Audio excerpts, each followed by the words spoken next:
So I've noticed a lot of the sons of thunder have yet to become apostles of love, just as James and just as John. James leaned on Jesus. He wanted to learn from him, and crazily was one of the first ones to go of the disciples, as was foretold. But some of the things I've noticed: we walk by faith, not by sight. If God is for us, who can be against us? And some of the things I've seen going on and being said are not of God. They are not ordained. Don't believe every spirit, but test the spirits to see if they're of God. David means beloved, a song of beloved. So when you fear that, when you have that fear creeping in, cast it down.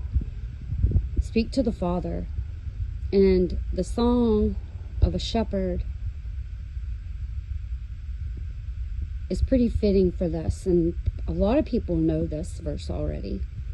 The Lord is my shepherd, I shall not want.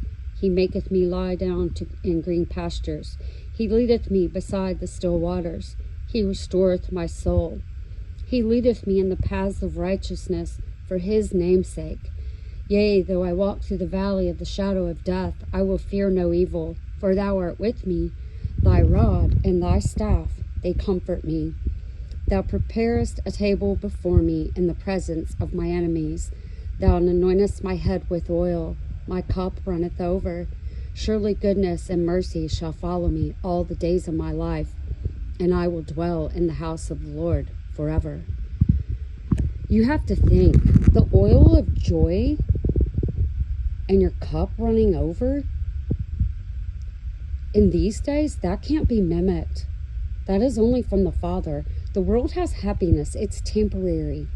It's not long-lasting and enduring as joy from the Father, one of the fruits of the Spirit, and how a tree is known by its fruit. Goodness and mercy, grace and mercy follow you all the days of your life. It's a seal from the Father. Walking by faith and not by sight. Even when everything seems to be falling apart, it is of the world. But not if you're in the world. We're to be in the world, not of the world. There's a difference. Kind of crazy. Song to the King of Glory. The earth is the Lord's, and the fullness thereof, the world and they that dwell therein. For he hath founded upon the seas, and established it upon the floods. Reminds me of Noah. Who shall ascend into the hill of the Lord? Who shall stand in his holy place? He that hath clean hands and a pure heart, who hath not lifted up his soul unto vanity, nor sworn deceitfully. He shall receive the blessing from the Lord, and righteousness from the God of his salvation. This is the generation of them that seek him, that seek thy face, O Jacob, Selah, which means pause. Reflect on what you just read. X marks the spot of treasure. Lift up your heads, O ye gates. Be ye lifted up, everlasting doors. The King of glory shall come in. Who is the King of glory? The Lord, strong and mighty, the Lord, mighty in battle. Lift up your heads, O ye gates, even lift them up, ye everlasting doors, and the King of glory shall come in. Who is the King of glory? The Lord of hosts. He is the King of glory. Selah. So if you think about it, in the days of Noah, when there was floods, think of all the great waters, water being sea. Well, right now, in Capricornus, the goatfish, that was known as a town in Galilee, where Jesus performed his miracles, and the sun and Mercury being the messenger. Remember the Mercury dime? Well, if you look up the word, it means village of comfort. Village of Nahum. Didn't we just read about that? You can't tell me God's not at work, y'all. It's written plainly for us to see. It's crazy. This is him. This is the Father. This is not me. I'm just willing to be a willing servant to learn of him. The fishing village mixed with Jews and Gentiles, which are no more. You're either for God or you're not. And that's what we are today in the double promise of the rainbow, just as Noah. But Moses was also in the water. That's a little later. But if you think about it, the town was strategically positioned via Marius, which was the ancient trade route. Marius means sea, star of the sea. And it housed the Roman garrison and a tax office.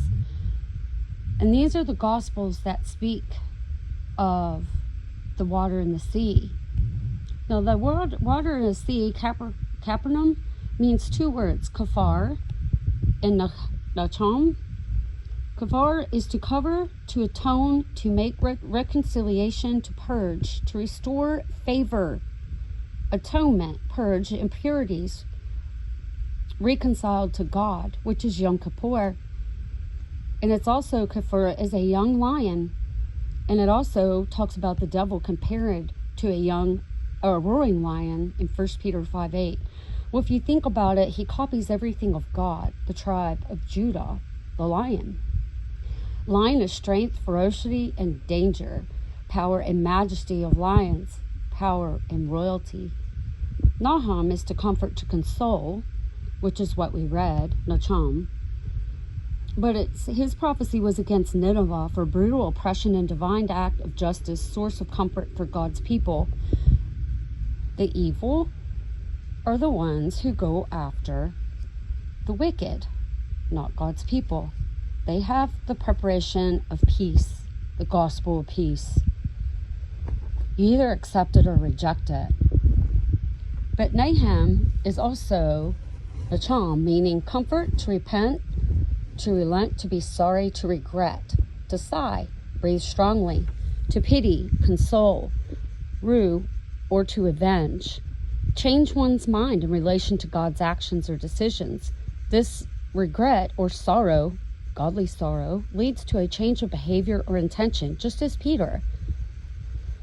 Well, I kind of was starting on another one where it talks about Mary, Marius, the mother of all living, which is also Eve, and evening and morning were the first day.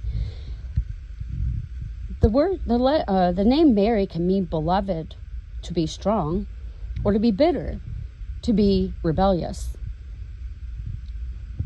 Miriam was one of the few prophetesses that played a role in the early life of Moses, watching over him as he floated in a basket on the Nile, and later suggests her mother as a nurse to Pharaoh's daughter in Exodus 15:20, which was Moses' mother. And she was the sister of Aaron, Miriam. Her leadership highlighted the Song of the Sea in Exodus 15:20 and 21, where she leads the women of Israel in worship after crossing the Red Sea. And I haven't really finished it because I found a couple of more names that mimic hers, which is just another language that speaks of that name. But Noah and the flood, the first bird sent out was a raven that flies to and fro. Well, I know there's an angel that flies to and fro. It's also the blackbird. It's known for its intelligence and adaptability associated with desolation and wilderness, but also with God's provision and care. Just as Moses in the wilderness. The table in the wilderness, known for the scavenging nature, demonstrated God's sovereignty over creation and ability to provide for his people in unexpected ways. They doubted God. And I'm going to post a video after this one, which it'll probably pop up first in the feed, the way it lays out. But God can send his creation to help his people. A raven is also known in language as Arab, to mix, pledge, exchange, or become surety, to grow dusky at sundown, and to raise up or to awaken. It also means to mix or interweave, to become entangled with something or someone, a person who became surety for another, with legal and morally bound to fulfill the obligations if the primary party defaulted. It also means to grow dark, to mix. Evening and morning was the first day. Evening marks the beginning of a new day. not morning. Times and laws changed, right? It's been going on for so long. There's so much mix up that they don't know the right hand from the left. And these that are morally bound to fulfill obligations, well, they're not the primary party for default. That's God. And they need to return to the Father before it is too late. I found this kind of crazy with everything that's going on and being able to have a table in the wilderness and learn from the Father when all the world's falling apart. That's when, just as in Psalm 119 says, that we turn to Him and return to God, because we realize we can't depend on man. We can only depend on the Father.